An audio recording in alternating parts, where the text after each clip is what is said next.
What's up, guys? I want to thank you so much for listening to the podcast. We have hundreds of weekly listeners, and I wanted to make sure that everyone listening is hyper aware of how I can serve them best. So if you're interested in hiring me as your life coach or hiring me as your nutritionist, or maybe you just want to get some free advice, head over to lifecoachzach.com, book a free 30-minute consultation, serious inquiries only, and I would love to ask you serious, open-ended, powerful questions that are going to help you pivot your life in a better direction. Let's co-create an action plan and really step in to the greatest version of ourselves.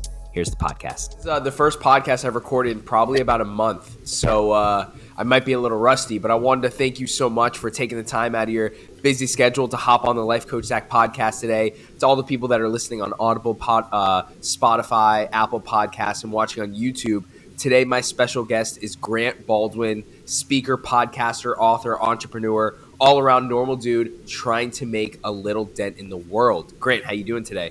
Doing good, Zach. Thanks for letting me hang out with you guys today. Awesome. Really appreciate that. So you teach and help people become public speakers, book more speaking gigs. Tell us how you got into that.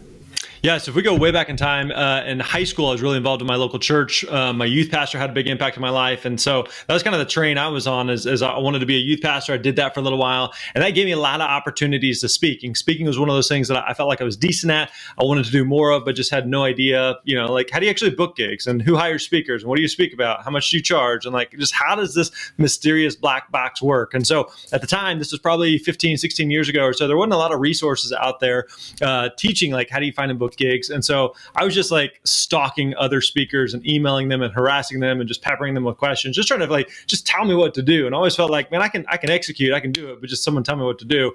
And so met a couple guys who were successful speakers and just picked their brains and started figuring out a few things. And so started booking a few gigs, and that led to more gigs and more gigs. And eventually got to a point where I was doing about 60, 70 gigs a year.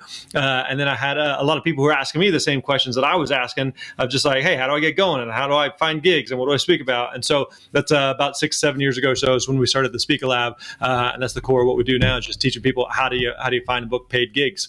Amazing. So obviously, like anything great in life, it's not easy and there's no secret. But what do you think is the one thing that has helped you become successful booking speaking gigs?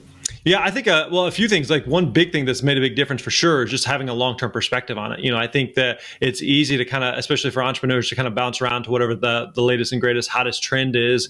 But I've been in the speaking industry for about 16 years at this point. And so just having longevity and just going like, no, like this is the thing I'm going to double down on has made a big, big difference versus like, this week I'm going to play with speaking, and next week I'm going to play with crypto, and next week I'm going to play with real estate, and then I'm going to get into writing a book, and then I'm going to do a course, and then I'm going to do it's just like, it's just easy to be pulled in a lot of different directions versus like, no, like this is what I'm all in on. I'm going to buckle down on this. I'm doubling down on this. So I think just having like a clear focus on one specific thing and being in it for the long haul has made a big difference. Amazing. Great answer. And by the way, I feel, I feel attacked right now because I am writing a book. I'm doing my second course. I have my app. I'm doing my life coaching. I'm selling real estate on the side. Like, you are literally like speaking to me. And well, actually, let me piggyback on that, because like initially, I think it's like you're doing some experimenting. You've right. gone to the buffet. Like, I'm just going to try a bunch of different things here, and then I'm just going to see what I like. And like,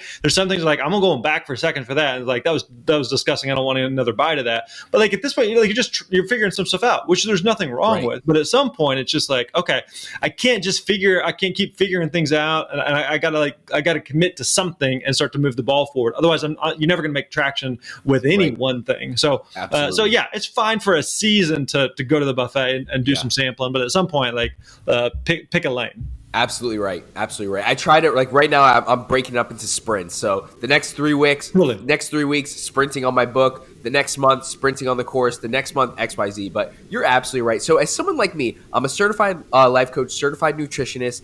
I've spoken a couple times. I want to book more speaking gigs. What is a piece of advice you would give someone like me? Because there's a lot of entrepreneurs that are listening right now. A lot of the audience are wanting to start their own business or write their own book. And, public speaking, it's not just to speak to a big audience or stadium full of 13,000 people like you've done. It's also to speak to people that might want to invest, to sell your product. So How would someone that's listening right now book a speaking? What is the first or second step?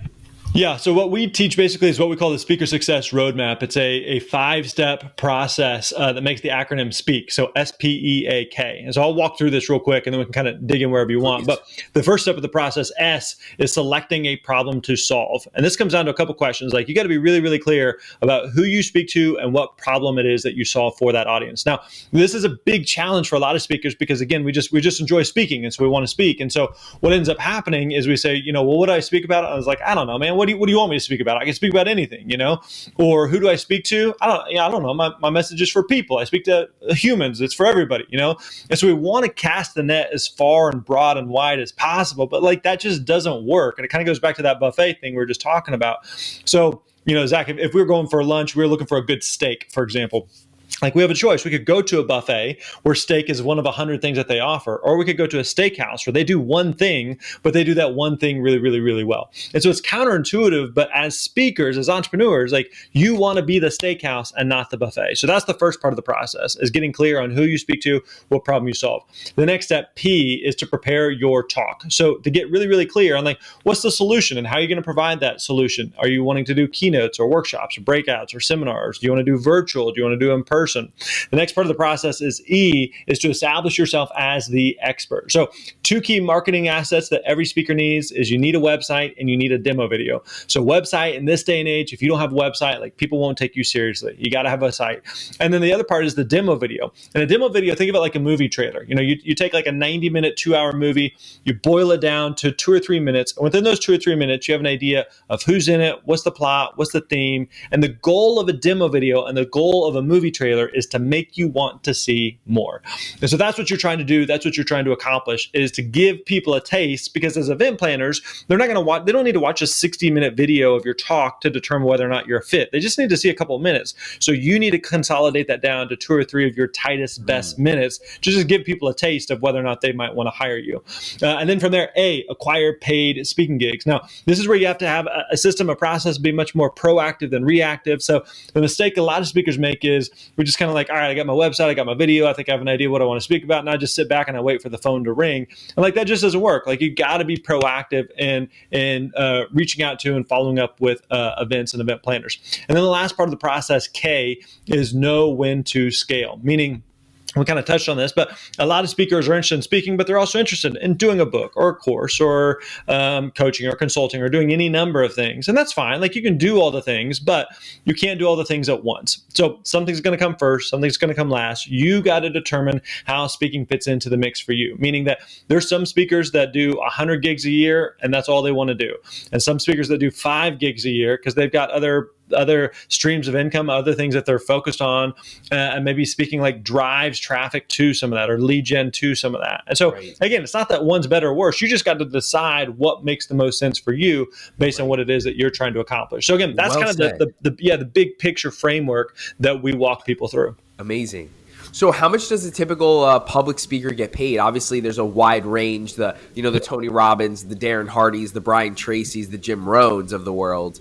But how much would like a normal public speaker that might be an expert but doesn't have a ton of experience in the public speaking world?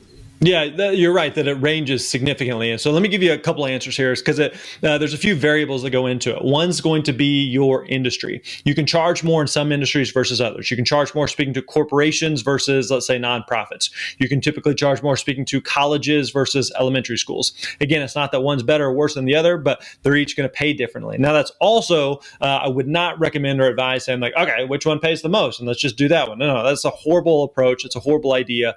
And so you want to make sure that there's an alignment there between what you want to speak about, who you would want to speak to, where's the best fit for that, and then we can kind of figure out the fee. So that industry is going to be one. Another is going to be your marketing assets, your marketing materials, meaning your website, your demo video. You need to make sure that they look professional, that they look sharp. So whether we like it or not, people judge books by their covers. And so we want to make sure that we're putting our best foot forward and that your stuff looks really, really good.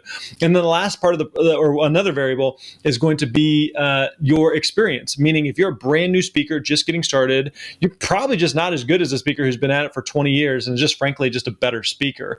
So those are a few of the different variables there that may go into it. But for newer speakers, it's not uncommon for speakers to charge $1,000, a couple $1,000, up to maybe $3,000 to $5,000. But then from there, it can go up significantly. So speakers who've been at it for a few years or depending on the industry, may charge between 5 and 10. Speakers who have a little bit more notoriety, you're going to charge between 10 and 20, up to 25 or so.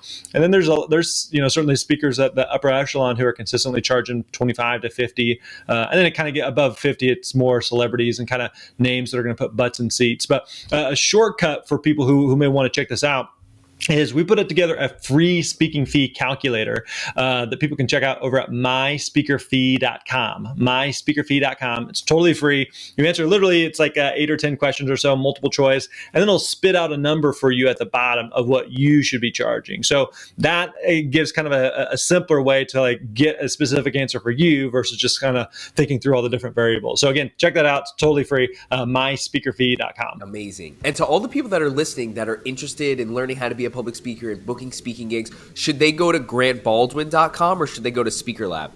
Yeah, definitely go to thespeakerlab.com. Thespeakerlab.com is where our hub is. So Grant Baldwin's just more on my side if someone's interested in hiring me as a speaker. But for the most part, people who are familiar with me are interested in learning about speaking. So yeah, definitely go to thespeakerlab.com. And obviously COVID kind of put a dent in things, right?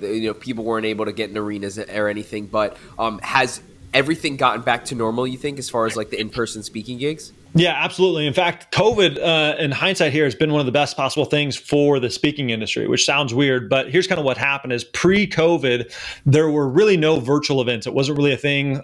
There were some speakers who did them, some events that did them, but like it wasn't really a big thing on people's radar. COVID hits and all of a sudden all in-person events just come to a complete halt and virtual becomes the only game in town. So everybody quickly pivots over to that and it's the only option. And so for the past couple of years, it's been a bit of the wild, wild west while we figure it out. But what we've seen and what we kind of predicted would happen, and it's played out this way, is that live events would come back, and they have come back. In fact, even as at the time of this recording, the mask mandate for traveling was just removed recently, and so we've seen a lot of progress toward getting back to some sense of normalcy. And so we're seeing that. But what's happened is they haven't come back in replacement of virtual. They're coming back in addition to. So virtual events continue to happen. There's a lot of hybrid events that are happening. There's a lot of opportunities now for speakers to do a mix of both, where maybe they go speak at something in person and then maybe they do 3 months of follow-up Zoom calls to help implement and apply what they talk to an audience about. So there's just a lot of good opportunities that have come out of the pandemic for speakers that just didn't previously exist. Amazing. I love to hear that. So do you have a lot of speaking gigs coming up? Yeah, I don't do nearly as many gigs as I used to personally. So the bulk of my time and energy is spent within the Speaker Lab and working with our students and team. And there's a lot of people who are interested in speaking, and we've worked with literally thousands of students in every U.S. state in 49 different countries on all different subjects, topics, ages, stages of life, experience levels, stories, journeys, and all types of just different topics. So that's where I spend the bulk of my time is helping speakers with their business. Amazing. So to all those people out there that are listening, if you want to get booked and paid to speak, guaranteed, go to thespeakerlab.com. You can get the free training over there. You can view all the testimonials. You can work with all the people at the Speaker Lab with Grant himself and start a new business, right? There's money out there. There is money out there. And these businesses, is this a tax write-off for a business? For example, if a business, pays Grant or Zach to come in and talk about diet or exercise or mental health, is that a tax write-off for the business? For the event that would be hiring you? Yeah. Yeah, I mean, it'd be an expense. Now, I'm no CPA or tax advisor or anything like that. So you're just hearing from a dumb guy on the internet. But yeah, I mean, if you're putting together an event or something, any expenses that are going to be associated with the event are typically going to be deductible. And so you're just looking at you're just taxed on the profit of the event. And then all the people that want to follow you on socials, where can they find you? Yeah, I don't do a ton on social, honestly, but yeah, you can find me on Instagram at G Baldwin. Twitter, I believe, is at Grant Baldwin. But yeah, the main thing, like if you're people are listening to this podcast, you probably listen to other podcasts. So check us out over at the Speaker Lab podcast. We got nearly 400 episodes there. So yeah, definitely check that out, and feel free to reach out, holler anytime we can help. Beautiful, Grant. Well, it was a pleasure having you on the podcast today. Thank you so much for your time, and I look forward to talking to you soon. Thanks, Zach. Appreciate it, buddy. All right, bye. What's up, everybody? Thank you so much for being a loyal listener of the podcast. If you haven't already gotten my first book, Live Better Now, it's officially out on Amazon.com. I want to give a huge thank you to everyone that's already purchased the book, reviewed the book, or shared it with friends and family. It really, really means a lot to me. Thank you guys so much. Go ahead and visit Amazon.com and purchase Live Better Now.